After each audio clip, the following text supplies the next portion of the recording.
السلام علیکم ورحمۃ اللہ وبرکاتہ، نحمده ونصلی علی رسولہ الکریم، اما بعد فاعوذ باللہ من الشیطان الرجیم، بسم اللہ الرحمن الرحیم، رب اشرح لی صدری ویسر لی امری واحلل عقدۃ من لسانی یفقہوا قولی۔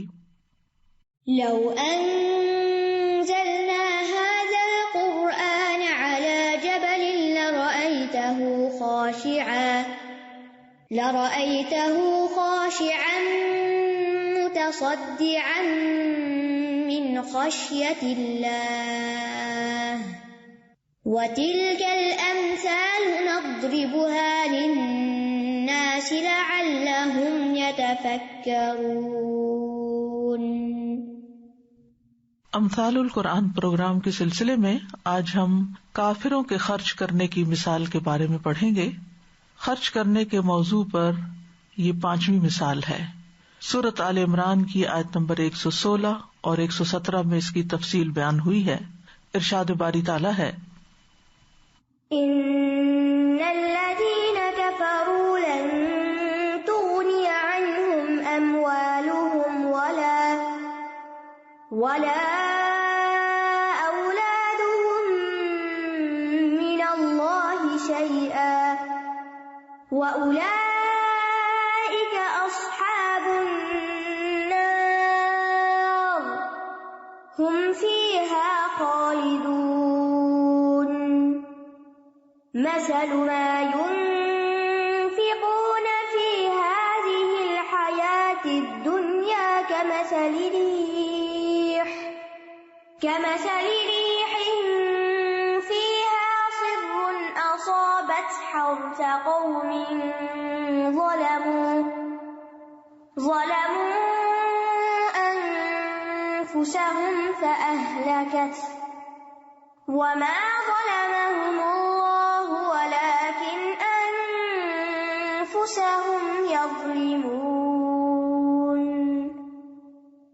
یقیناً وہ لوگ جنہوں نے کفر کیا، ان کے مال اور ان کی اولاد انہیں اللہ سے بچانے میں ہرگز کچھ بھی کام نہ آئیں گے، اور یہی لوگ آگ کے ساتھی ہیں، وہ اس میں ہمیشہ رہنے والے ہیں۔ اس دنیا کی زندگی میں جو کچھ وہ خرچ کرتے ہیں اس کی مثال اس ہوا کی طرح ہے جس میں سخت سردی ہو، جو ایسی قوم کی کھیتی کو جا پہنچے جنہوں نے اپنے نفسوں پہ ظلم کیا، پھر وہ اس کھیتی کو برباد کر کے رکھ دے، اور اللہ نے ان پر ظلم نہیں کیا لیکن وہ خود اپنی جانوں پر ظلم کرتے ہیں۔ ان الذین کفروا، یقیناً وہ لوگ جنہوں نے کفر کیا۔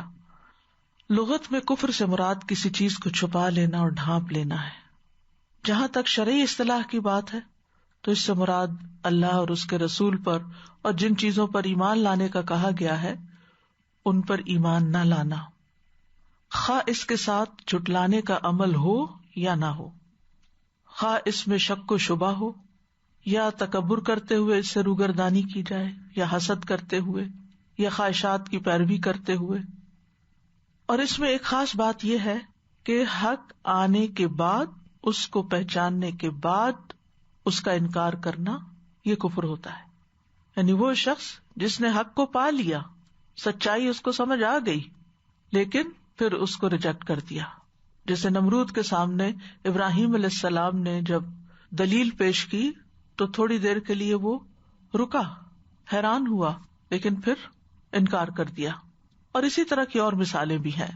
سورۃ النمل میں آتا ہے، وَجَحَدُوا بِهَا وَاسْتَيْقَنَتْهَا أَنفُسُهُمْ ظُلْمًا وَعُلُوًّا فَانظُرْ كَيْفَ كَانَ عَاقِبَةُ الْمُفْسِدِينَ، اور انہوں نے ظلم اور تکبر کی وجہ سے انکار کر دیا، حالانکہ ان کے دل ان کا اچھی طرح یقین کر چکے تھے۔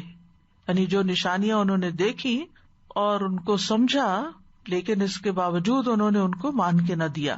بس دیکھو فساد کرنے والوں کا انجام کیسے ہوا۔ عام طور پر علماء کفر کی 2 اقسام بیان کرتے ہیں، ایک کفر اکبر ہے اور ایک کفر اصغر۔ کفر اکبر وہ ہے جو انسان کو ملت سے خارج کر دیتا ہے، یعنی وہ مسلمان ملت کے اندر نہیں رہتا، اور کفر اصغر وہ ہے جو انسان کو ملت سے خارج نہیں کرتا۔ اس کی دلیل ابن عباس رضی اللہ عنہ کا یہ قول ہے جو اللہ تعالیٰ کے اس فرمان کے بارے میں ہے، وَمَن لَّمْ يَحْكُم بِمَا أَنزَلَ اللَّهُ فَأُولَٰئِكَ هُمُ الْكَافِرُونَ، جو لوگ اللہ کے حکم کے مطابق فیصلہ نہ کریں جو اس نے نازل کیا تو یہی لوگ کافر ہیں. ابن عباس کہتے ہیں یہ کفر دونا کفر ہے، یعنی یہ کفر اصغر ہے. یہ انسان کو ملت سے خارج نہیں کرتا، لیکن یہ بھی انکار کی ایک قسم ہے. کفر اکبر جو ملت سے انسان کو خارج کر دیتا ہے اس کی کئی اقسام ہیں، اور اس کے تحت شرک کی بھی بہت سی صورتیں آ جاتی ہیں. ان میں نمبر 1 انکار اور جھٹلانے کا کفر، جیسا کہ اوپر ذکر ہوا. نمبر 2 روگردانی اور تکبر کا کفر، جیسے ابلیس کا کفر تھا، حالانکہ وہ اللہ تعالیٰ کے بارے میں اچھی طرح جانتا تھا، یقین تھا اس کو اللہ تعالیٰ کے وجود کا، اور اسی طرح ساری نشانیاں بھی وہ دیکھ چکا تھا، عبادت گزار تھا، لیکن اس نے اللہ تعالیٰ کے حکم سے روگردانی کی اور تکبر کیا اور انکار کر دیا. پھر اسی طرح نفاق کا کفر، جیسے عبداللہ بن ابی بن ابی سلول کا تھا، یا باقی تمام منافقین کا کفر تھا. وَمِنَ النَّاسِ مَن يَقُولُ آمَنَّا بِاللَّهِ وَبِالْيَوْمِ الْآخِرِ وَمَا هُمْ بِمُؤْمِنِينَ. تو لوگوں میں سے کچھ وہ ہیں جو کہتے ہیں ہم اللہ پر ایمان لائے اور آخرت کے دن پر، حالانکہ وہ مومن نہیں ہے. پھر اسی طرح چوتھا ہے شک و شبہ کا کفر، یعنی حق کی پیروی کرنے میں پس و پیش کرنا یا اس کو سمجھنے میں پس و پیش کرنا. یعنی دل میں یقین ہے کہ جو چیز پیغمبر لائے ہیں وہ بالکل برحق ہے، لیکن اس کے باوجود اس کو پوری طرح نہ ماننا. کفر کی دوسری قسم کفر اصغر ہے، یا عملی کفر بھی اس کو کہا جاتا ہے، اور اس میں وہ بڑے بڑے کبیرہ گناہ اور نافرمانیاں ہیں جن پر اللہ سبحانہ تعالیٰ کی طرف سے ڈانٹ آئی ہے یا دھمکی دی گئی ہے. یہ ایمان کے مخالف تو نہیں ہے کہ اس سے انسان کا ایمان ہی جاتا رہے اور وہ کفر میں داخل ہو جائے، لیکن یہ چیزیں ایمان کو ناقص کر دیتی ہیں، ایمان کے درجے کو کم کر دیتی ہیں. تو کفر اصغر جو ہے یہ کبیرہ گناہوں سے تعلق رکھتا ہے، ان کبیرہ گناہوں سے جن پر وعید آئی ہے، اللہ تعالیٰ کی طرف سے ڈانٹ آئی ہے، دھمکی آئی ہے، اور اس کا ارتکاب کرنے والا اگر توبہ نہیں کرتا تو سزا بھی بھگتے گا، لیکن جہنم میں ہمیشہ نہیں رہے گا. یاد رکھیے کبیرہ گناہ کا مرتکب کافر نہیں ہو جاتا اور اس کے لیے جہنم میں خلود نہیں. ہاں، جس درجے کی اس کی غلطی ہوگی، اگر اس نے اس پر توبہ نہ کی یا اس کی توبہ قبول نہ ہوئی تو پھر اس کو سزا ملے گی. کفر اصغر کی کئی صورتیں ہوتی ہیں، جیسے نعمتوں کا انکار اور ان کی ناشکری کو بھی کفر سے تعبیر کیا گیا قرآن مجید میں. اسی طرح مسلمان کو قتل کرنا کفر کہا گیا ہے، لیکن یہ کبیرہ گناہ ہے. یہ وہ کفر نہیں جو انسان کو ملت سے خارج کر دے، کہ اسے کہے کہ اب تو کافر ہو گیا اور اس پہ کفر کا فتویٰ لگانا شروع کر دے انسان. جیسے حدیث میں آتا نا سباب المسلم فسوق وقتالہ کفر، کہ مسلمان کو گالی دینا فسق ہے اور اس کا قتال یا اس سے جنگ کرنا جو ہے کفر ہے. اسی طرح اپنی ولدیت بدلنے کو بھی کفر کہا گیا. نبی صلی اللہ علیہ وسلم نے فرمایا کسی شخص کا ایسے نسب کا دعویٰ کرنا جس کو وہ پہچانتا نہیں کفر ہے، یا اپنے نسب کا انکار کر دینا. تو دونوں جو ہیں یہ مختلف ہیں ایک دوسرے سے، یعنی کفر اکبر اور کفر اصغر میں فرق ہے. کفر اکبر اعتقادی کفر ہوتا ہے اور کفر اصغر عملی کفر ہوتا ہے. کفر اکبر انسان کو ملت اسلامیہ سے خارج کر دیتا ہے اور اعمال ضائع کر دیتا ہے. کفر اصغر انسان کو ملت سے خارج نہیں کرتا، اس کے اعمال ضائع نہیں کرتا، لیکن اس کے اجر و ثواب میں کمی واقع ہو جاتی ہے، وہ شخص اللہ کی ناراضگی کا سبب بن جاتا ہے. کفر اکبر کا مرتکب ہمیشہ جہنم میں رہے گا. کفر اصغر کا کرنے والا اگر جہنم میں داخل ہوا تو ہمیشہ نہیں رہے گا، اس کو نبی صلی اللہ علیہ وسلم کی شفاعت سے باہر نکال لیا جائے گا. جب اللہ تعالیٰ اپنی رحمت فرمائے گا تو باہر آ جائے گا. کفر اکبر خون اور مال کو جائز کر دیتا ہے، کفر اصغر خون کو جائز نہیں کرتا، یعنی اس کے خلاف جنگ نہیں کی جا سکتی، قتل نہیں کیا جا سکتا. کفر اکبر کا ارتکاب کرنے والوں کی ولایت منع ہے، جبکہ کفر اصغر کے ساتھ یہ پابندی نہیں. تو اس آیت میں جس کفر کا ذکر کیا گیا ہے وہ کفر اکبر ہے. کیوں؟ اس لیے کہ آیت کے اختتام پہ آ رہا ہے وَأُولَئِكَ أَصْحَابُ النَّارِ هُمْ فِيهَا خَالِدُونَ. ٹھیک ہے، اس کا مطلب ہے کہ اگر کسی نے کفر اکبر کیا ہے، اللہ تعالیٰ کا ہی انکار کر دیتا ہے یا اللہ کے رسولوں کا یا ایمان کے جتنے پلرز ہیں ان میں سے کسی ایک کا، تو وہ کفر اکبر کا شکار ہو جاتا ہے. ایسی صورت میں پھر اس کے لیے نجات کی کوئی صورت نہیں، اور اگر وہ مال خرچ کرتا ہے تو اس کے مال کی یہ مثال ہے جو اس آیت میں بیان ہو رہی. جہاں تک ان باتوں کو جن کا تعلق کفر اصغر سے ہے، یعنی گناہ کبیرہ جو ہے، ان کا تعلق ہے. تو اگر کوئی شخص گناہ کبیرہ کرتا ہے تو اس کے بعد کوئی نیکی کرتا ہے تو یہ نیکی اس کے گناہ کو دور کرنے کا سبب بنے گی. جیسے اگر کسی نے قتل کر دیا تو قتل کا جو کفارہ ہے اور اس کی جو دیت ہے وہ اس گناہ میں تخفیف کا سبب بنتی ہے. یعنی یہاں جو فرمایا گیا نا کہ ان الذین کفروا، یعنی وہ لوگ جو پکے کافر ہیں، سچ کو جانتے ہوئے، حقیقت کو جانتے ہوئے، نبی صلی اللہ علیہ وسلم کو پہچانتے ہوئے پھر انکار کر دیتے ہیں، مانتے نہیں ہیں، ملت سے خارج ہیں. لن تغنی عنہم اموالہم ولا اولادہم من اللہ شیئا، ان کے مال اور ان کی اولاد انہیں اللہ سے ہرگز بچا نہ سکیں گے، کچھ کام نہیں آئیں گے. یعنی اللہ کے عذاب سے بچانے میں یا ثواب حاصل کرنے میں معمولی سا بھی فائدہ نہیں دیں گے. مال کو عام طور پر فدیہ دینے کے لیے استعمال کیا جاتا ہے، یعنی کہ انسان کی جان چھوٹ جائے، مال لے لے کوئی اور جان چھوٹ جائے. مثلا کوئی شخص کسی کو قید کر لے یا قتل کرنا چاہے تو وہ کہتا ہے مجھ سے مال لے لو اور مجھے چھوڑ دو. تو مال جو ہے مصیبت کے وقت کام آتا ہے. اسی طرح اگر والدین کو کوئی تکلیف پہنچے، وہ کہیں پکڑے جائیں، کسی مشکل میں پڑ جائیں، تو اولاد آگے آ جاتی ہے اور وہ ان کو اس مصیبت سے نکالتی ہے یا چھڑاتی ہے. لیکن اللہ کے ہاں پہنچنے کے بعد ان کفار کے مال اور اولاد ان کے کسی بھی کام نہ آئے گی. دنیا میں انہیں جو بھی ملا سو ملا، دنیا میں یہ چیزیں ان کے فائدے کی ہو سکتی ہیں، لیکن وہ انہیں اللہ کے عذاب اور اس کی دردناک سزا سے نہ بچا سکیں گی. وما اموالکم ولا اولادکم باللتی تقربکم عندنا زلفی الا من آمن وعمل صالحا فاولئک لهم جزاء الضعف بما عملوا وهم فی الغرفات آمنون. اور نہ تمہارے مال ایسے ہیں اور نہ تمہاری اولاد جو تمہیں ہمارے ہاں قرب میں نزدیک کر دے، مگر جو شخص ایمان لایا اور اس نے نیک عمل کیا تو یہی لوگ ہیں جن کے لیے دگنا بدلہ ہے. یعنی ایمان کے ساتھ مال اور اولاد فائدہ دیتے ہیں کہ مال انسان اچھے کاموں میں لگاتا ہے تو وہ اس کے لیے نجات کا ذریعہ بنتا ہے یا صدقہ جاریہ بنتا ہے. اولاد کو بھی اگر انسان اچھی تربیت کرتا ہے اور وہ اس کے مرنے کے بعد بھی نیک کام کرتی ہے، اس کے لیے دعائیں کرتی ہے، تو والدین کے لیے صدقہ جاریہ بنتی ہے، تو جزاء الضعف ہو جاتی ہے. دنیا میں بھی یہ دو چیزیں فائدہ دیتی ہیں اور مرنے کے بعد بھی فائدہ دیتی ہیں.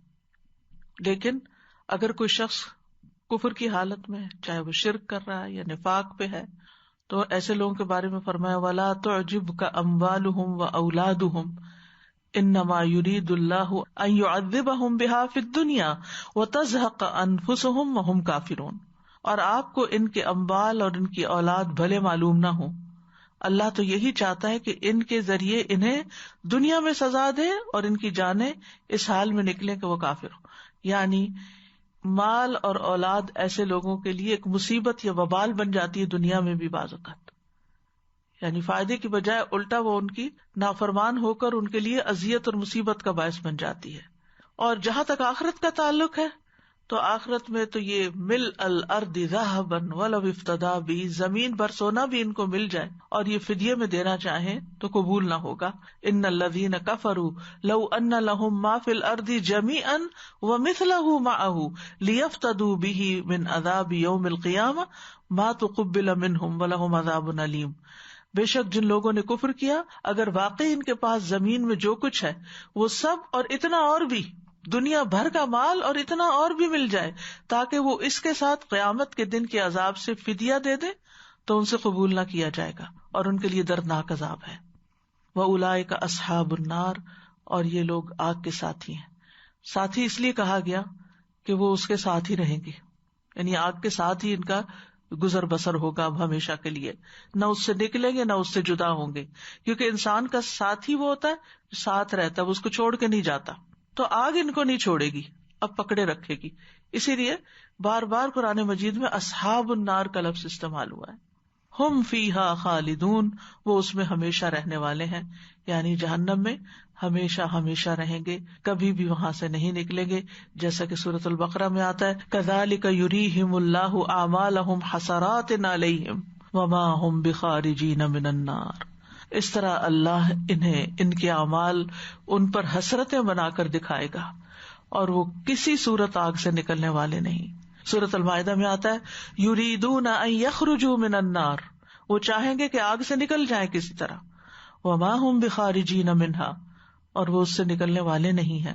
وَلَهُمْ عَذَابٌ مُقِيمٌ، اور ان کے لیے ہمیشہ رہنے والا عذاب ہے. تو قرآن مجید کی متعدد آیات میں یہ بات واضح کر دی گئی ہے کہ کفر اکبر کے ساتھ جو شخص دنیا سے جائے گا وہ ہمیشہ جہنم میں رہے گا.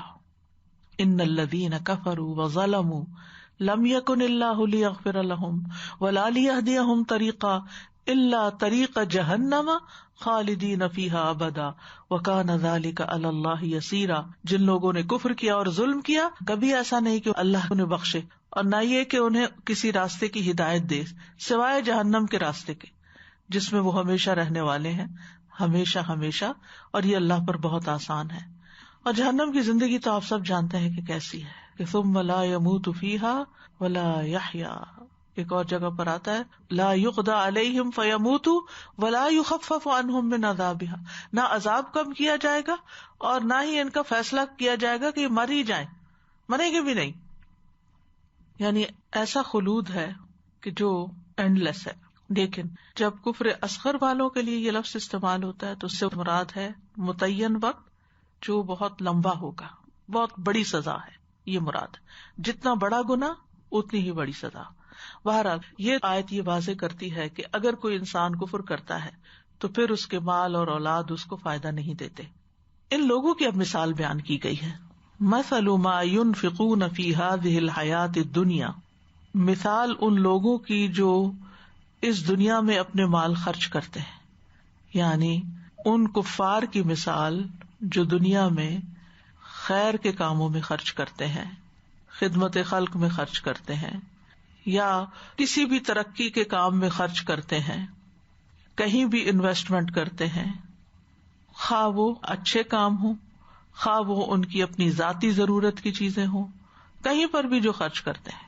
یعنی عمومی اخراجات، جیسے اہل ایمان کی مثال پیچھے دی گئی اور جسے سورۃ البقرہ کے شروع میں آتا ہے وَمِمَّا رَزَقْنَاهُمْ يُنْفِقُونَ. تو مومن کہیں بھی جب خرچ کرتا ہے، چاہے اپنی ذات پہ کرے، چاہے گھر والوں پہ کرے، چاہے عزیز و رشتے داروں پہ کرے، چاہے خیر کے کاموں میں غریبوں پہ خرچ کرے، دین کے راستے میں، دین کی خدمت میں کرے، قیدیوں کو چھڑانے میں کرے، جہاں بھی مومن خرچ کرے گا اس کا خرچ اس کے لیے اجر و ثواب کا ہی باعث ہوگا. اس کے برعکس کافر جب خرچ کرتا ہے، مال تو ہر انسان دنیا میں خرچ کرتا ہے، تو جہاں بھی وہ خرچ کرے گا چاہے اس سے مخلوق کو بڑا بڑا فائدہ پہنچے، اس نے کوئی چیز ایجاد کی یا کوئی اور خیر کا کام کیا، اس کا کوئی فائدہ اس کو پہنچنے والا نہیں. دوسرا معنی اس کا یہ ہے کہ اگر وہ اللہ کے راستے سے روکنے میں خرچ کرتے ہیں، یعنی بعض کا خیال ہے کہ کفار نے بدر کی جنگ میں بہت مال خرچ کیا تھا اور اس کی بعد کی جنگوں میں بھی اسلام کے راستے کو روکنے کے لیے، اور خصوصاً بدر میں کہا جاتا ہے کہ جتنا بڑا لشکر تھا اس کے لیے 1 اونٹ روز ذبح ہوتا تھا جس سے وہ کھانا کھاتے تھے، اور کوئی نہ کوئی ڈونیٹ کرتا تھا وہ اونٹ، یعنی دیتا تھا اپنے کاز کے لیے. اسی طرح ابو لہب کی بیوی نے کہا تھا کہ میں اپنا ہار بیچ کے تو محمد صلی اللہ علیہ وسلم کی مخالفت میں لگا دوں گی. اسی طرح منافق جو تھے اندر سے تو ایمان نہیں تھا، لیکن اوپر سے وہ جب نبی صلی اللہ علیہ وسلم لوگوں کو صدقات پر ابھارتے تو مارے بندے الا وہم کارہون وہ خرچ کرتے تھے. تو ایسے لوگوں کا خرچ کرنا جو اسلام کے راستے میں رکاوٹ بنے یا پھر نفاق کے ساتھ خرچ کریں، وہ ان کے لیے حسرت کا باعث بنیں گے، ان کو فائدہ نہ دیں گے. جیسے سورۃ الانفال میں آتا ہے ان الذین کفروا ينفقون اموالهم ليصدوا عن سبیل اللہ فسينفقونها ثم تكون عليهم حسرة ثم يغلبون والذین کفروا الى جہنم يحشرون. بے شک جن لوگوں نے کفر کیا وہ اپنے مال خرچ کرتے ہیں تاکہ اللہ کے راستے سے روکیں، پس ان قریب وہ انہیں خرچ کریں گے، یعنی کر بھی رہے ہیں اور بھی کریں گے ابھی، پھر وہ ان پر افسوس کا باعث ہوں گے، حسرت کا باعث ہوں گے کہ ہم نے کس راستے میں اپنا مال لٹایا جس کا کچھ بھی فائدہ نہیں ملا. پھر وہ مغلوب ہوں گے، اور جن لوگوں نے کفر کیا وہ جہنم کی طرف اکٹھے کیے جائیں گے، چاہے پہلی امتوں میں سے یا بعد میں. ان لوگوں کے خرچ کرنے کی مثال کیا ہے؟ کمثل ریح فیہا سر، ان کے خرچ کرنے کی مثال ایک ہوا کی طرح ہے. ریح شدید ہوا کے لیے ہوتا ہے اور عموماً یہ عذاب کے معنوں میں استعمال ہوتا ہے، جبکہ اس کے برعکس ریح کی جو جمع ہے وہ رحمت کے لیے، وہ ہوائیں جو بادل لاتی ہیں، پھر بارش برستی ہے، پھر سبزہ اگتا ہے، اللہ کی رحمت آتی ہے، تو اس کے لیے قرآن مجید میں لفظ ریاح استعمال ہوتا ہے، جبکہ ریح کا لفظ عذاب کے لیے استعمال ہوتا ہے۔ ایسی ہوا فیہا سر، جس میں شدید ٹھنڈک ہوتی ہے۔ سر کا لفظ جو ہے یہ سریر سے، سرر، سریر، اور سریر آواز کو کہتے ہیں۔ تو سر ان کا ایک معنی یہ ہے کہ ایسی آندھی ہوتی ہے جس میں چیخ بھی ہوتی، ایسی ٹھنڈی ہوا جس کی چیخیں بھی سنائی دے رہی ہوتی ہیں۔ آپ نے بہت دفعہ ایکسپیرینس کیا ہوگا کہ بعض اوقات ہوا چلتی ہے تو اگر ونڈوز میں چھوٹا سا بھی کوئی سوراخ ہو، درز ہو، تو اس میں سے وہ جب گزرتی ہے تو بہت شور ہوتا ہے، درختوں سے ٹکرا کے بھی گزرتی ہے تو بہت شور ہوتا ہے۔ اسی طرح یہ معنی بھی کیا گیا ہے کہ ایسی آندھی اور آواز جو برداشت نہ کی جا سکتی ہو۔ کبھی کبھی جو گرج اور کڑک کی آوازیں ہوتی ہیں وہ بھی اس میں شامل ہو جاتی ہیں۔ اور ایک معنی وہ ہوا جو جلانے والی ہوتی ہے، یعنی آندھی جس میں آگ ہوتی، جسے پیچھے بھی ہم پڑھ چکے ہیں، ایسار فیہ نار، یعنی وہ شدید ہوا جس کے اندر آگ بھی ہو۔ تو علماء اس بارے میں 3 باتیں کرتے ہیں کہ سروں سے مراد منجمد کرنے والی سردی، سخت ٹھنڈک جس کو پالا بھی کہا جاتا ہے، یا ایسی خوفناک آواز جو ناقابل برداشت ہو، یا جلانے والی آگ۔ اور ایک قول یہ بھی ہے کہ اس سے مراد شدید گرمی ہے جو پھلوں کو جلا دیتی ہے۔ دیکھا جائے تو شدید سردی بھی اور شدید گرمی دونوں ہی کھیت کے لیے نقصان دہ ہوتے ہیں۔ اصابت حرث قوم ظلموا انفسهم فاہلکتہ، یہ سخت ٹھنڈی ہوا اور یہ سخت قسم کی تیز آندھی یا سخت قسم کی ہوا جس کے ساتھ آگ بھی شامل ہو گئی، جیسے آپ دیکھیں کہ کیلیفورنیا کے جنگلات جیسے جلے ہیں تو ہوا کے ساتھ ساتھ آگ پھیلتی چلی گئی، یا اسی طرح آسٹریلیا میں۔ اور اسی طرح آپ دیکھیے کہ بعض اوقات جیسے اسپرنگ آتی ہے اور موسم بدلتا ہے اور سبزہ اگنے لگتا ہے اور اتنے میں پھر سنو پڑ جاتی ہے، جیسے کہ کل اور آج ہم نے دیکھا کہ ہر طرف درختوں کے اندر سے چھوٹے چھوٹے کونپلے اور پتے نکلنا شروع ہو گئے ہیں۔ اور اس طرح کچھ لوگوں نے بیج بھی ڈالے ہوں گے، کہتے ہیں نا اپریل شاورز برنگ مے فلاورز، کہ اپریل کے جو شاور ہیں وہ مئی میں فلاورز لاتے ہیں۔ لیکن اگر سنو زیادہ پڑ جائے یا سخت سردی پڑ جائے، ٹیمپریچر بہت ڈاؤن ہو جائے، تو وہ ان سارے پودوں کو یا اس ساری ویجیٹیشن کو نقصان دیتے ہیں۔ تو ایسی ہوا جو منجمد کر دینے والی ہوتی ہے وہ نقصان دیتی ہے، اور ہلکی بارش جو ہوتی ہے وہ فائدہ دیتی ہے، پھل پھول اگتے ہیں۔ لیکن سخت ٹھنڈی ہواؤں سے کونپلیں وغیرہ جل جاتی ہیں۔ تو یہاں پر ہے اصابت، وہ سر جو ہے یا پالا جو ہے یا سخت ٹھنڈی ہوا جو ہے، سردی جو ہے، وہ پہنچی حرث قوم، ایسی قوم کی کھیتی کو۔ حرث مصدر ہے اور یہاں مفعول کے معنی میں ہے، یعنی کاشت کے قابل بنائی جانے والی زمین، یعنی وہ زمین جس کے اندر کچھ اگایا گیا۔ اور یہ کون لوگ ہیں جن کی یہ کھیتی تھی؟ ظلموا انفسہم، جنہوں نے اپنی جانوں پر ظلم کیا تھا، کفر کر کے، شرک کر کے۔ اور اس میں شرک اکبر بھی ہو سکتا ہے اور شرک اصغر بھی، ریاکاری بھی، جیسے کہ پیچھے ہم پڑھ چکے ہیں کہ ریاکاری سے، احسان جتانے سے اور اذیت دینے سے صدقات ضائع ہو جاتے ہیں۔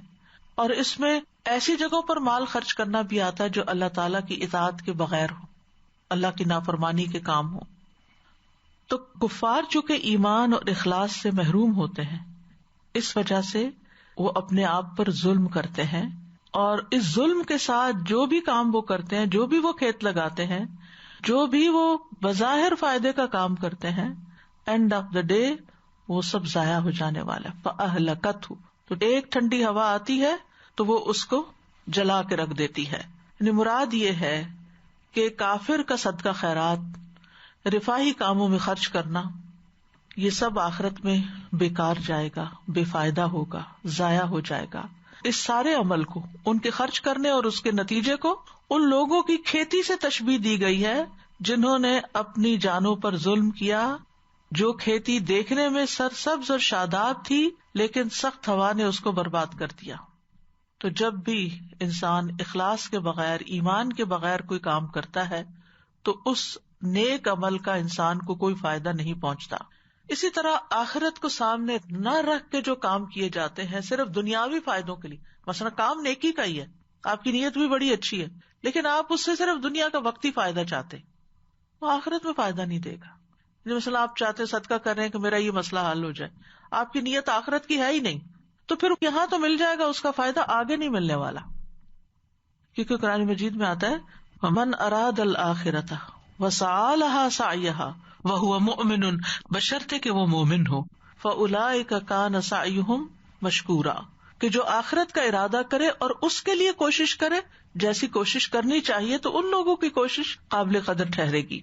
وَمَا ظَلَمَهُمُ اللَّهُ، اور اللہ نے ان پر ظلم نہیں کیا، وَلَٰكِنْ أَنفُسَهُمْ يَظْلِمُونَ، وہ خود اپنے اوپر ظلم کرتے تھے۔ ظلم کا معنی ہوتا ہے کسی چیز کو اس کے مقام سے ہٹا کے رکھ دینا، یعنی یہ وہ لوگ ہیں جنہوں نے کفر اور گناہ کر کے اپنی جانوں پر ظلم کیا۔ کرنا تو یہ چاہیے تھا ایمان لا کر عمل صالح کر کے اپنے آپ کو فائدہ پہنچاتے، لیکن انہوں نے ایسا نہیں کیا، لہٰذا انہوں نے اپنے اوپر ظلم کیا۔ اللہ نے ان پہ ظلم نہیں کیا، کیونکہ اللہ سبحانہ وتعالیٰ کسی پہ ظلم نہیں کرتا۔ قرآن مجید میں آتا ہے وما انا بظلام للعبید، میں بندوں پہ ظلم کرنے والا ہرگز نہیں ہوں۔ سورۃ النساء میں آتا ہے ان اللہ لا یظلم مثقال ذرۃ، بے شک اللہ ایک ذرے کے برابر بھی ظلم نہیں کرتا۔ سورۃ یونس میں اللہ تعالیٰ کا فرمان ہے ان اللہ لا یظلم الناس شیئا، بے شک اللہ لوگوں پر کچھ بھی ظلم نہیں کرتا۔ یعنی یہ پڑھ کے کتنی خوشی ہوتی ہے کہ جو بھی انسان کے ساتھ کوئی تکلیف دہ معاملہ ہوتا ہے یا کوئی بھی مسئلہ آتا ہے اس کو، تو اللہ تعالیٰ کسی بندے پہ ظلم نہیں کرتا، اس کے پیچھے کوئی اور ہی وجہ ہوتی ہے۔ ہاں، بندے اپنی جانوں پر ظلم کرتے ہیں، وَلَٰكِنْ أَنفُسَهُمْ يَظْلِمُونَ، وہ اپنے آپ پر ظلم کرتے ہیں۔ اور ظلم کی اقسام میں سب سے سخت ظلم کیا ہے کہ انسان اپنے آپ کو آخرت میں نقصان میں مبتلا کر لے، اپنی آخرت برباد کر لے، اپنی آخرت ضائع کر دے۔ یعنی آپ دیکھیں کہ دنیا میں انسان کو کوئی بھی نقصان ہوتا ہے نا، تو وہ کسی نہ کسی طرح کمپنسیٹ ہو جاتا ہے، یا وہ چیز دوبارہ مل جاتی ہے، یا دوسرے لوگ اس پہ رحم کھا کے اس کی مدد کر دیتے ہیں، اس کو اپنے پاؤں پہ کھڑا کر دیتے ہیں۔ لیکن اگر کوئی شخص اپنی آخرت گنوا دیتا ہے تو گویا اس نے سب کچھ گنوا دیا۔ اور کافر کا اصل خسارہ مرنے کے بعد شروع ہوتا ہے۔ دنیا میں اس نے جو نیکی کی ہوتی ہے اس کا کچھ نہ کچھ فائدہ اس کو مل جاتا ہے، لیکن آخرت ناکام ہو جاتی ہے۔ اب دیکھیے کہ دنیا میں اگر ایک مومن کے اوپر کوئی تکلیف آتی ہے، وہ صبر کرتا ہے، تو اس کا بھی اس کو اجر ملتا ہے، اور وہ جو نقصان اس کا ہوتا ہے وہ بھی آخرت میں کمپنسیٹ ہو جاتا ہے۔ مثلا اگر کوئی دنیا میں فقر و فاقہ میں رہا، اس کے بعد جنت میں چلا گیا، تو موت نے ساری مصیبتوں کا خاتمہ کر دیا۔ لیکن ایک کافر انتہائی خوشحال ہے، انتہائی خوشحال ہے، اس کو کبھی کوئی تکلیف نہیں آئی، لیکن جو ہی مرتا ہے موت کے بعد اس کا حساب شروع ہو جاتا ہے، نقصان شروع ہو جاتا ہے۔ حضرت علی رضی اللہ عنہ کہا کرتے تھے اصل دولت مندی اور محتاجگی اللہ کی بارگاہ میں پیش ہونے کے بعد ہے، کون امیر ہے کون فقیر ہے وہ کل پتہ چلے گا۔ یعنی موت آنے پر دنیا کی مصیبتوں کا خاتمہ ہو جاتا ہے، لیکن کفر اور نافرمانی اور گناہ کے بوجھ اور سزائیں موت کے وقت ہی شروع ہو جاتی ہیں، اور موت کے بعد تو پھر وہ جاری رہتی ہیں۔ تو بنیادی طور پر اس مثال میں اللہ سبحانہ وتعالیٰ نے یہ بات واضح کر دی کہ کفر کے ساتھ اپنی جان پہ ظلم کرتے ہوئے انسان جب کوئی کام کرتا ہے، خواہ وہ کتنا بڑا نیکی کا کام ہو، محتاجوں کی مدد کرے، مظلوموں کی مدد کرے، بے سہارا لوگوں کی مدد کرے، صلہ رحمی کرے، ہسپتال بنوائے، کنویں کھدوائے، دیگر رفاہی کام کرے، وہ اپنے غلط دین کو پروموٹ کرنے کے لیے خرچ کرے، جیسے کہ آپ دیکھتے ہیں کہ کرسچن مشنریز بڑی بڑی اماؤنٹس خرچ کرتی ہیں، تو یہ سارے اخراجات ان کو قیامت کے دن کوئی نفع نہ دیں گے۔ ان کی کھیتی اسی طرح برباد ہو جائے گی جس طرح دنیا میں آپ کسی ہرے بھرے کھیت کو دیکھتے ہیں کہ سخت سردی نے اس کو تباہ کر کے رکھ دیا۔ یعنی کفار کے نفقات اور اخراجات اس باغ کی طرح ہیں جس کو پالا تباہ کر دیتا ہے، اس ہوا کی طرح جس میں پالا ہو اور وہ اس کھیتی کو تباہ کر دے۔ یعنی مثال کو سمجھنے کی کوشش کریں، کفار کے صدقہ خیرات باغ اور کھیت کی طرح ہیں، یا کس چیز کو کس سے تشبیہ دی گئی ہے، یعنی ان کے اعمال جو ہیں بظاہر نیک اعمال، صدقہ خیرات، یہ کیا ہے؟ جیسے ایک باغ ہو، کسی کا چھوٹا گارڈن ہوتا ہے، کسی کا بڑا ہوتا ہے، کسی کا ویل مینٹینڈ ہوتا ہے، کسی کا چھوٹا موٹا کچن گارڈن ہوتا ہے۔ تو اگر کسی نے دنیا میں بہت بڑا باغ بھی لگایا لیکن ساتھ کفر ہے، اور خوبصورت باغ لگایا اور اس میں ہر طرح کے پھل ہیں، ہر طرح کے میوے ہیں، ساری سہولتیں ہیں، سب کچھ ہے، دیکھ کے دل خوش ہو جاتا ہے، یعنی بعض لوگوں کے کام ایسے ہوتے ہیں کہ جن کو دیکھ کر انسان رشک کرتا ہے کہ کیا زندگی ہے، انہوں نے کیا کیا نہیں کیا انسانیت کی خدمت کے لیے، اور کہاں کہاں تک نہیں پہنچے، کیسے کیسے باغ نہیں لگائے، ایک باغ نہیں کئی باغ لگائے. لیکن ہوا کیا کہ جس طرح پالا کھیتی کو برباد کرتا ہے، اسی طرح ان کا کفر ان کے صدقہ و خیرات کو تباہ و برباد اور اکارت کر دیتا ہے. سر کیا ہے؟ کفر. اور قیامت کے دن اس کھیتی سے کچھ بھی حاصل نہ ہوگا. بہت سے لوگ کہتے ہیں نا کہ فلاں نے اتنے خیر کے کام کیے، وہ بھی جنت میں نہیں جائیں گے، فلاں نے یہ کیا، نام لے لے کے کہتے ہیں مختلف شخصیات کے جو دنیا میں بڑے بڑے کاموں میں مشہور ہیں. تو پھر ان کے دل میں کیا خیالات ہے کہ ظلم نہیں، کہ ان کی ساری محنت ضائع ہو جائے. اللہ نے ظلم نہیں کیا، انہوں نے خود اپنے اوپر ظلم کیا. وہ اصل سچائی کو نہیں پہچان سکے، یا پہچانا تو انہوں نے کسی بھی وجہ سے اس کو نہیں مانا، چاہے تکبر تھا، چاہے حسد تھا، چاہے خواہشات تھی، چاہے سوچا ہی نہیں اس طرف. تو جیسے ٹھنڈی ہوا چلتی ہے اور لگا لگا کھیت برباد ہو جاتا ہے، پیلا پڑ جاتا ہے، یا تیز آندھی آتی ہے اور اس میں آگ بھی اور جل کے کھیت رہ جاتا ہے، تو باغ والا ہاتھ ملتا رہ جاتا ہے، شدید حسرت کا شکار ہو جاتا ہے. اسی طرح قیامت کے دن وہ اپنے اعمال کو جب برباد دیکھیں گے تو کافی افسوس ملتے ہوئے رہ جائیں گے. تو جس طرح یہ آندھی اور یہ سخت ٹھنڈک کھیتوں کو برباد کرتی ہے، اسی طرح کفر اعمال کو تباہ و برباد کر دیتا ہے. اور کفر کے ساتھ انسان اپنی محنت اور اپنے اعمال سے کوئی فائدہ نہیں اٹھا سکتا. تو بیسیکلی اس مثال کے دو رخ ہیں، دو جہتیں ہیں. ایک تو یہ کہ یہ ان کے بارے میں بیان ہوئی ہے جو خیر کے کاموں میں خرچ کرتے ہیں، اور دوسرا یہ کہ مثال عام ہے، یعنی جو بھی خرچ کرتے ہیں خواہ نیکی کے کاموں میں یا اللہ کے راستے سے روکنے میں یا اللہ کے دوستوں سے دشمنی رکھنے میں، عمومی اخراجات ہیں، سب کے سب اس میں آ جاتے ہیں. اصل میں انسان کو صرف یہ نہیں سوچنا چاہیے کہ جو کام میں کر رہا ہوں یہ کام اچھا ہے، کوئی فرق نہیں پڑتا کہ میں اللہ کی خاطر کر رہا ہوں یا نہیں، good for the sake of goodness, نہیں، for the sake of Allah alone.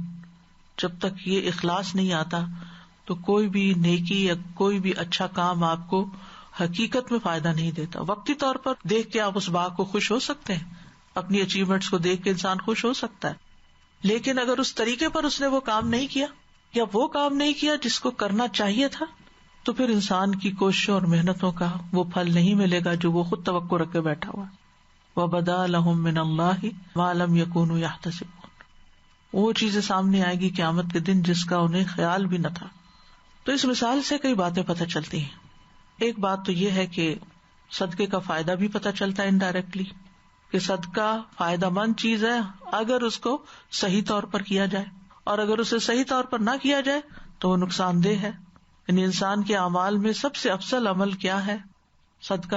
حضرت عمر کہتے ہیں مجھے بتایا گیا کہ اعمال آپس میں فخر کرتے ہیں تو صدقہ کہتا ہے میں تم سب سے افضل ہوں. اور پھر یہ کہ صدقہ اللہ کے ہاں بڑھتا بھی ہے، لیکن کفر اور شرک کی وجہ سے، نفاق کی وجہ سے، نیت کی خرابی کی وجہ سے وہ اللہ کے ہاں بڑھنے کی بجائے انسان کے لیے الٹا وبال کا باعث بنتا ہے. صدقہ سے عمومی طور پر مال میں اضافہ ہوتا ہے، لیکن یہاں اصل زر بھی جاتا ہے، پروفٹ تو پیچھے رہا.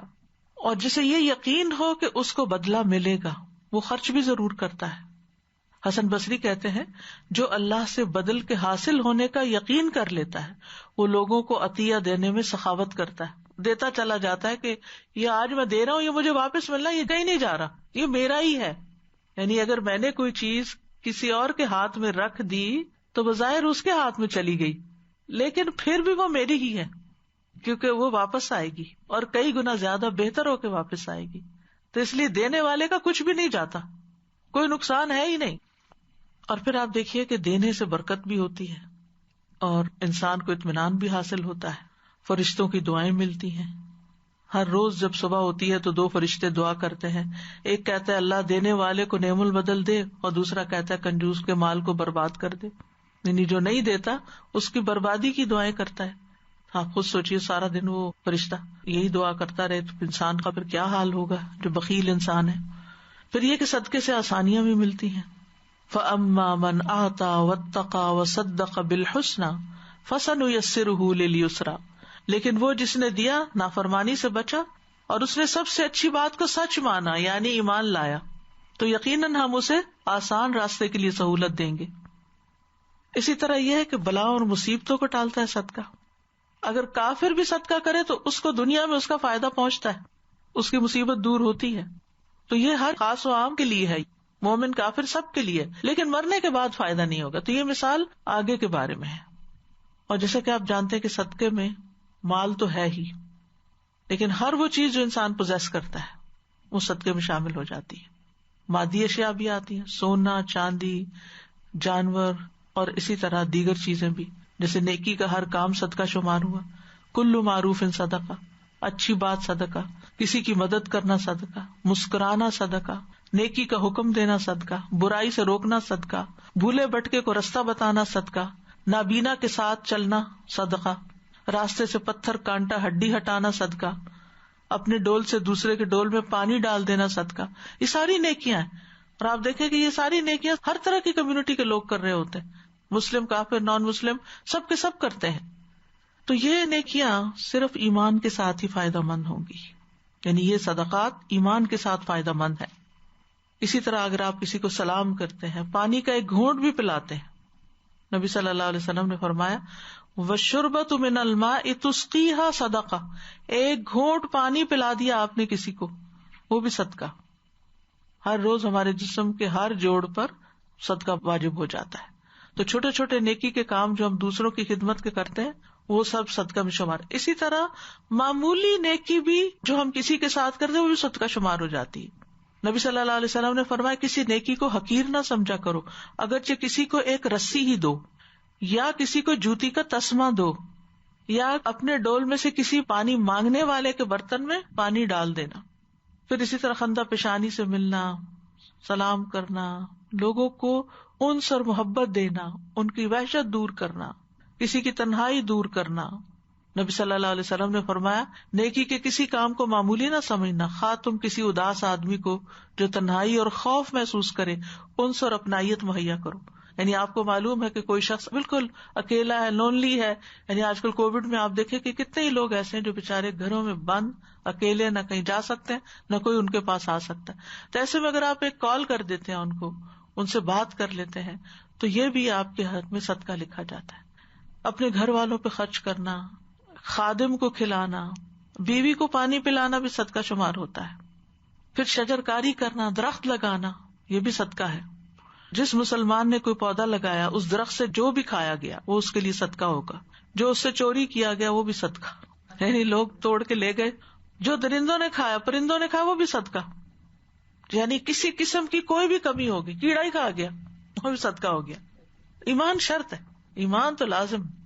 میں یہ ساری باتیں آج اس لیے بیان کر رہی ہوں کہ یہ سارے چھوٹے چھوٹے کام ہم دن بھر کرتے رہتے ہیں, کوئی نہ کوئی, کبھی کسی موقع پہ, کبھی کسی موقع پہ, اور صرف ہم نہیں کرتے, ہر قسم کے لوگ کرتے ہیں. لیکن فائدہ ان سے کون اٹھائے گا؟ جو ایمان رکھتا ہوگا, یا جو اللہ کے لیے اخلاص رکھتا ہوگا, اور جو کر کے احسان نہ جتائے اور دوسرے کو اذیت نہ دے. اسی طرح قرض دینا کسی کو, کل قرض صدقہ, لوگوں کے درمیان صلح کرانا صدقہ, اپنے شر سے دوسروں کو بچانا صدقہ. تو ایک بات تو یہ سمجھ میں آتی ہے کہ انسان چھوٹے چھوٹے کاموں میں نیت اچھی رکھے, اللہ کی رضا رکھے, اخلاص رکھے, ایمان کے ساتھ کرے. من صام رمضان ایمانا و احتسابا, وہاں بھی ایمان کی شرط لگائی گئی نا. کل ہی مجھ سے کسی نے سوال کیا کہ ان کے کوئی جاننے والے ہیں, وہ نان مسلم ہیں لیکن مسلمانوں کے ساتھ پورے روزے رکھ رہے ہیں, کیا ان کو ثواب ملے گا؟ یہ آیت واضح طور پہ بتاتی ثواب نہیں ملے گا. ان کو دنیاوی بینیفٹ ہو جائے گا کیونکہ فاسٹنگ کے بینیفٹس بھی ہیں, فزیکل فٹنس کے لیے اور بیماریوں کے دور کرنے کے کئی ایک طبی فوائد بتائے جاتے ہیں, وہ مل جائیں گے, یا ایک ہم آہنگی ہو جائے گی. لیکن آخرت کا فائدہ صرف اس کے لیے جو آخرت پر ایمان رکھتا ہو, ایمانا و احتسابا, اور جو ثواب کی نیت سے روزے رکھے, صرف ہیبیچولی نہیں رکھے. دوسری بڑی بات یہ ہے کہ کفر کے ساتھ یہ ساری نیکیاں کچھ بھی فائدہ نہ دیں گی, نہ مال فائدہ دے گا, نہ اولاد دے گی, نہ انسان کے یہ چھوٹے چھوٹے نیکی کے کام جو صدقہ ہیں, کوئی عمل ان سے قبول کیا ہی نہیں جائے گا, ان کے اعمال کو دھول بنا کے اڑا دیا جائے گا. والذین کفروا اعمالهم کسراب بقیعة یحسبه الظمآن ماء حتی اذا جاءه لم یجدہ شیئا. وہ لوگ جنہوں نے کفر کیا ان کے اعمال کسی چٹیل میدان میں ایک سراب کی طرح ہیں جسے پیاسا پانی خیال کرتا ہے, یہاں تک کہ جب اس کے پاس آتا ہے کچھ بھی نہیں پاتا. اور بات جو ہم اس آیت سے سیکھ رہے ہیں وہ یہ کہ ظلم کرنا جو ہے اپنی جان کے ساتھ بھی منع ہے، اور ظلم جو ہے وہ نقصان دہ ہے. سب سے پہلا ظلم ہے جو انسان اپنے اوپر کرتا ہے، کفر کر کے، شرک کر کے، کیونکہ ان الشرک لظلم عظیم والکافرون هم الظالمون. دوسرا ہے کسی اور انسان پر ظلم کرنا، کسی کے جسم، مال، عزت و آبرو میں تکلیف پہنچانا، بدسلوکی کرنا. تو شرک جو ہے سب سے بڑا ظلم ہے جو ناقابل معافی ہے. پھر اسی طرح کفر بھی ظلم ہے، نفاق ظلم ہے، ریاکاری کے لیے کام کرنا یہ بھی ظلم ہے، یعنی اپنے اوپر ظلم ہے. پھر اسی طرح نبی صلی اللہ علیہ وسلم کے طریقے سے آگے بڑھنا، اس کو بھی ظلم قرار دیا گیا. ایک دیہاتی نے نبی صلی اللہ علیہ وسلم سے وضو کے بارے میں پوچھا تو آپ نے اسے 3 مرتبہ آزاد ہو کر دکھائے، فرمایا یہ وضو ہے. جو شخص اس میں اضافہ کرے وہ برا کرتا ہے اور حد سے تجاوز کر کے ظلم کرتا ہے. یعنی ہم عام طور پر کسی کو ایک تھپڑ لگانا ظلم شمار کرتے ہیں، لیکن وضو میں 4 دفعہ بازو دھونا جو ہے وہ ظلم نہیں سمجھتے، یہ بھی ظلم ہے. قطع رحمی ظلم ہے، اگر ایک سے زائد بیوی ہو انصاف نہ کرے تو وہ بھی ظلم ہے. بچوں میں عدل نہ کرنا وہ بھی ظلم ہے. کام کروا کے اجرت نہ دینا، یعنی مزدور رکھ کے اس کو مزدوری کا بدلہ نہ دینا، یہ بھی ظلم ہے. کسی کا مال ہتھیا لینا، جیسے یتیموں کا مال ہڑپ کر جانا. ان الذین یأکلون اموال الیتامی ظلما انما یأکلون فی بطونہم نارا. جو لوگ ظلم سے یتیموں کا مال ہڑپ کر جاتے ہیں وہ حقیقت میں اپنے پیٹ میں آگ بھرتے ہیں، عنقریب وہ جہنم میں داخل ہوں گے. اسی طرح بعض اوقات لوگ جانوروں پر ظلم کرتے ہیں. ایک عورت کو بلی کی وجہ سے عذاب دیا گیا تھا جس نے اس کو باندھ کے مار دیا، کھانے کو کچھ نہیں دیا. پھر اسی طرح یہ ہے کہ چھوٹی چھوٹی چیزیں بھی ظلم ہوتی ہیں. مثلا کسی کی جگہ پہ بیٹھ جانا، نبی صلی اللہ علیہ وسلم نے فرمایا کوئی شخص کسی دوسرے شخص کو اس کے بیٹھنے کی جگہ سے نہ اٹھائے کہ خود وہاں بیٹھ جائے کہ اٹھو تم یہاں سے. حق اس کا تھا. ظلم کیا ہے؟ کسی چیز کو اس کی جگہ سے ہٹا کے کہیں اور رکھ دینا، یعنی جس کا حق تھا اس سیٹ کے اوپر اس کو وہاں سے ہٹا دیا اور خود براجمان ہو گئے. اس طرح راستے روکنا، راستوں میں بیٹھنا. پھر اسی طرح مل کے جب کھانا کھا رہے ہوں تو دوسرے کی اجازت کے بعد دگنا کھانا کھا جانا، جلدی جلدی کھا جانا، اپنی پلیٹ میں زیادہ نکال لینا. تو ظلم کرنا دنیا میں بھی نقصان ہوتا ہے، آخرت میں بھی نقصان ہوتا ہے. ظلم سے انسان ہدایت سے محروم ہو جاتا ہے، اللہ کی محبت سے محروم ہو جاتا ہے. واللہ لا يحب الظالمین. ظلم کی وجہ سے انسان ناکام ہو جاتا، فلاح نہیں پاتا. ظالموں کے ساتھ اللہ کا کوئی وعدہ نہیں ہے. ظالم کی اچانک پکڑ ہوتی ہے، قیامت کے دن ناکام و نامراد ہوگا. ظلم کے نتیجے میں نیکیاں کام نہیں آئیں گی، کیونکہ جن پہ ظلم کیا ہوگا وہ ساری لے جائیں گے. ظلم دردناک عذاب کا سبب ہے. جنت میں داخلے سے پہلے ظلموں کا قصاص لیا جائے گا.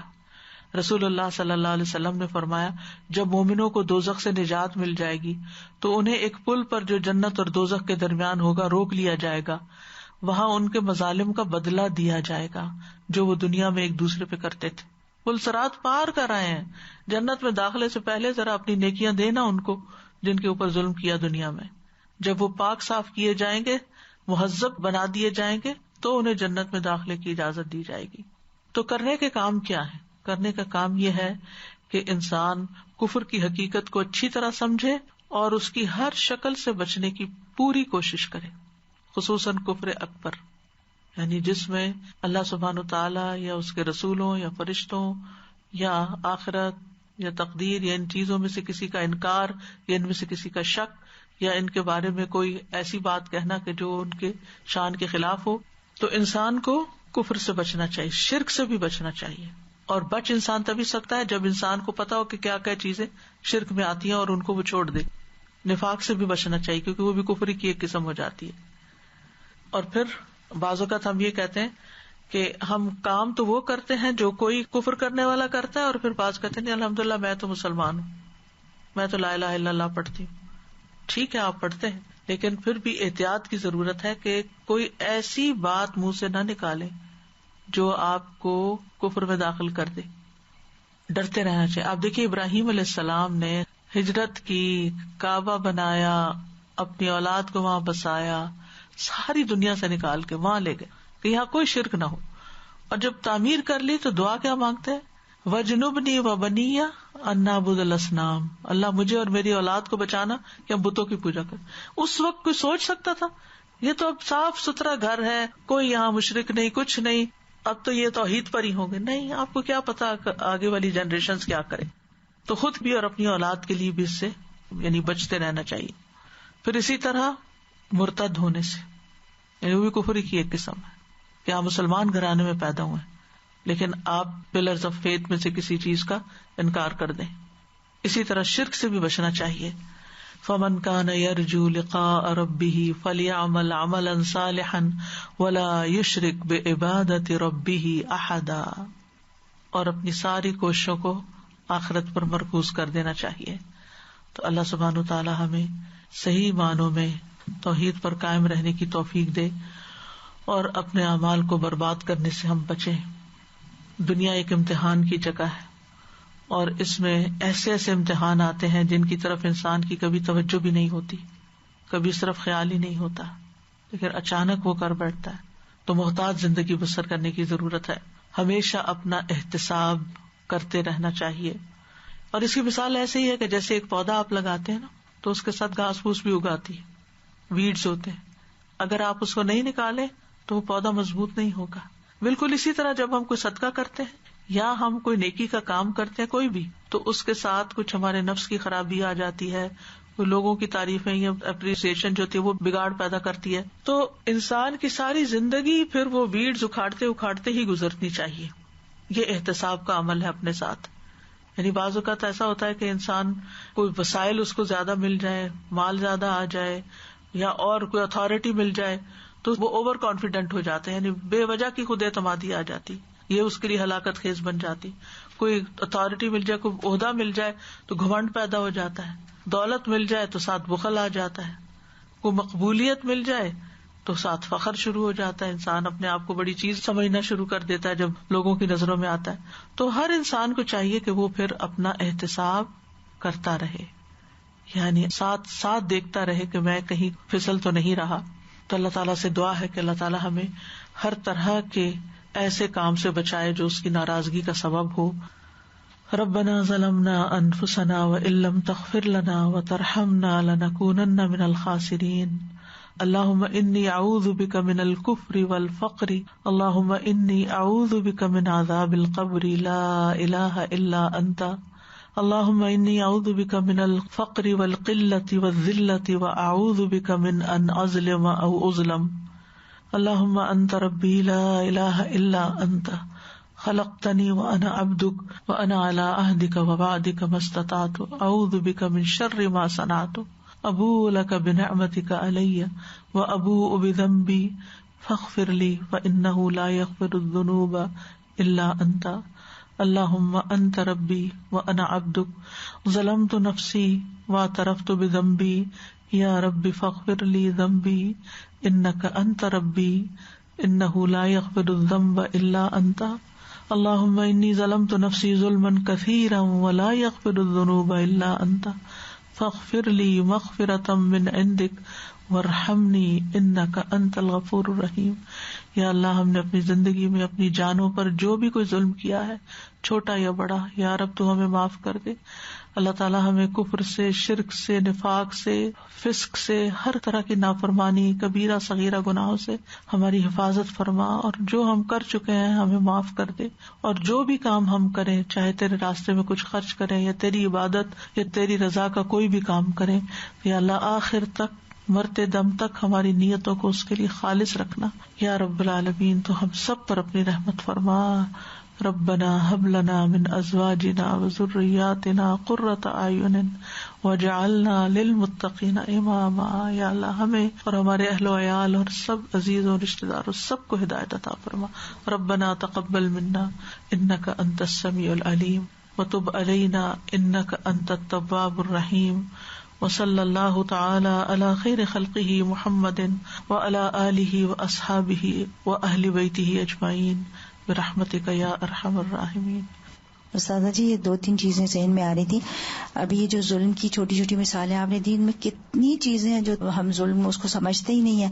اب جیسے آپ نے فرمایا کہ پلیٹ میں کھانا بھی اگر آپ نے زیادہ نکال لیا، تو میرے تصور میں آ رہے تھے جو ہم لوگوں کے ساتھ جب مل کے کھا رہے ہوں تو ان کے حق میں سے بھی نکال لیا. ایگزیکٹلی. اور ان کو بھوکا چھوڑ دیا. ایگزیکٹلی. پارٹیز میں ہم جاتے ہیں تو ایسے ہیپس بنا کے پلیٹوں کے تو نکال کے لا کے، اور پھر پورا کھایا بھی نہیں چاہتا.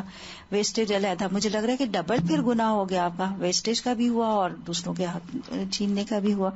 اور دوسرے جو آپ نے فرمایا نا کہ یتیموں کا حق مارنا اور سارا، تو اس میں وارثوں کو کتنے آرام سے حق مار لیتے ہیں ہم کہ بہنوں کو نہیں حصہ دینا اور اس کو نہیں دینا اور اس کو نہیں دینا. تو اس کو ہم سمجھتے ہی نہیں کہ یہ بھی کوئی ظلم، اپنے اوپر ظلم کر رہے ہیں، کہ یہ بھی کوئی ظلم کی کیٹیگری ہے. بظاہر دیکھنے میں دوسروں پہ ظلم لگتا ہے لیکن اصل میں تو اپنے لیے کر رہے ہوتے ہیں، اپنے اوپر ظلم کر رہے ہوتے ہیں اور سمجھ بھی نہیں رہے ہوتے کہ ہم کر رہے ہیں.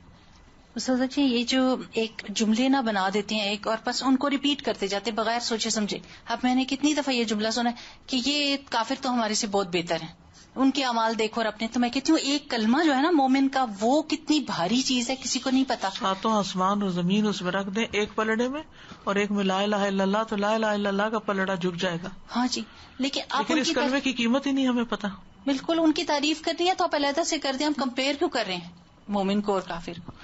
اچھا استاذہ ایک کوشچن ہے میرا کہ یہ جو کبھی ایسے ہوتا ہے نا جیسے ورک پلیس پہ کوئی کافر ہے، مشرک ہے، جو بھی ہے، تو اس کی لوگ بیک بائٹنگ کرتے ہیں، لیکن یہ کیا اس کا غیبت کرنے کا کوئی پکڑ نہیں ہے کہ لوگ مطلب کسی کی غیبت کی بھی اجازت نہیں ہے کیونکہ اس سے فساد ہی پھیلتا ہے نا.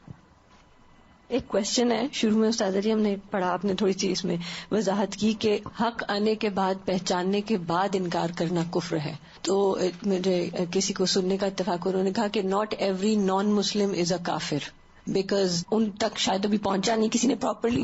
یعنی آج میڈیا کے دور میں ٹھیک ہے ویسے تو سب کچھ اویلیبل ہے، لیکن کسی نے ان کو ایکچولی پیغام کنوے نہیں کیا. اور ایکچولی یہ جو کفر کے بارے میں سخت وعید اور ساری چیزیں آئی ہیں قرآن کریم میں، یہ ان لوگوں کے لیے کہ جن پہ دین پیش کیا گیا اور انہوں نے انکار کر دیا. تو میں سوچ رہی تھی کہ جو آپ نے مرتد کا اگزامپل دیا کہ مسلمان گھرانوں کے جو بچے اللہ رحم کرے چھوڑ جاتے ہیں دین کو، تو یہ یعنی دیر مور کافر because they turning away from every thing جو ان کو نے دیکھا اور ایک وقت میں شاید پریکٹس بھی کیا، as oppose to someone who doesn't know at all. تو اس بارے میں کیسے اس کو کلیئر کیا جائے؟ کس کو حق پہنچا، کس کو نہیں پہنچا، کس نے کس چیز کو جان کے انکار کیا، یعنی یہ ہمارا فیصلہ کرنے کا نہیں، تو اللہ ہی کرے گا. ٹھیک ہے نا.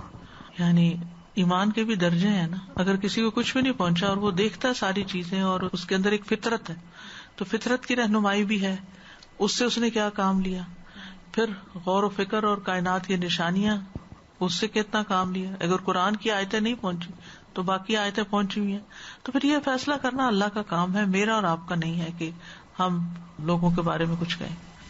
دادا جی جو ابھی ہم باغ کی مثال پڑھ رہے تھے نا کہ پھر آخرت میں ان کا کوئی حصہ نہیں ہے، اور پھر آپ نے مومن کے بارے میں فرمایا کہ انشاءاللہ ان کو دنیا میں بھی پھر اللہ تعالیٰ کمپنسیٹ کر دیتے. تو مجھے وہ 2 باغ والوں کا قصہ یاد آ رہا تھا کہ جب ان کا باغ تباہ ہوا دنیا میں تو پھر اللہ تعالیٰ ان کو ہدایت دے دی ایک طرح سے.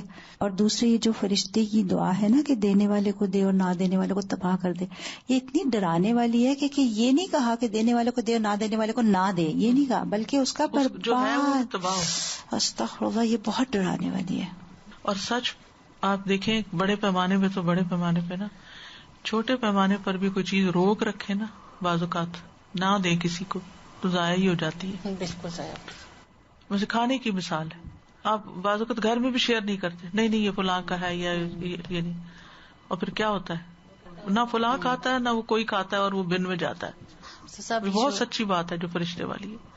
یہ جو کرسچنز اور یہ جو نیکی کے کام کرتے ہیں استاذہ، ہم خود دیکھتے ہیں کہ کتنے پروگرامز ایسے ہیں جو ان کو سڈنلی کوئی ایسا دے دیا جاتا ہے، ان کو ہوم میک اوور کر دیا جاتا ہے، ان کی وہ خواہش جو ان کے دل میں ہے اور وہ امپاسبل ہے کہ وہ اپنی زندگی میں ان کو وہ چیز مل جاتی ہے. تو میں بچوں کو بتا رہی تھی کہ یہ اللہ سبحانہ تعالیٰ کا انصاف ہے کہ یہ آخرت میں انصاف ہے، یہ کہ اللہ تعالیٰ ان کا بھی ضائع نہیں کرتا لیکن وہ دنیا میں دے دیتا ہے کیونکہ وہ آخرت پر ایمان ہی نہیں رکھتے. بسم اللہ الرحمن الرحیم. إن الذين كفروا لن تغني عنهم أموالهم ولا أولادهم من الله شيئا وأولئك أصحاب النار هم فيها خالدون. مثل ما ينفقون في هذه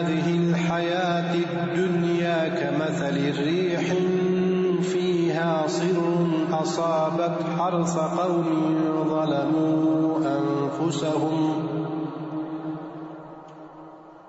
أصابت حرث قوم ظلموا أنفسهم فأهلكته وما ظلمهم الله ولكن أنفسهم يظلمون. وآخر دعوانا ان الحمد للہ رب العالمین. سبحانک اللہم وبحمدک اشہد ان لا الہ الا انت استغفرک واتوب الیک. السلام علیکم ورحمۃ اللہ وبرکاتہ.